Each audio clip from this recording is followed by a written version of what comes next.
In this guide, I'm going to show you how you can open and use your Haki color reroll here in Sailor Piece on Roblox. Before we do get into this guide, make sure to like the video and subscribe to the channel with all notifications on. It really does help the channel and it lets us know that you want more content like this. We'd greatly appreciate it. And if at any point throughout this guide you had any questions, ask them down in the comment section below and we can help you out further. I'm going to be doing my best to reply to every single comment down there. But first things first, you need to open up your inventory. So select inventory over on this left-hand sidebar, and inside your inventory, you need to click the Haki section. If you just scroll down on here, you're going to see your Haki color reroll. So keep scrolling down, you'll go ahead and see it looks like I have 2,000 of them right now. Go ahead and select it, and once you select it, you're going to see the ability to hit yes to use it or unlock it.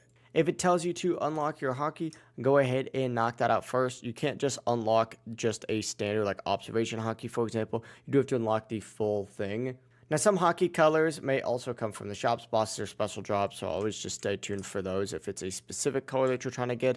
But that's going to be the full process right here. If you guys had any questions, ask them down in the comment section below, and we could help you out further. I'm going to be doing my best to reply to every single comment down there. Before you do leave this guide, make sure to like the video and subscribe to the channel with all notifications on. It really does help us out, and it lets us know that you want more content. Have a great rest of your day, though. Peace.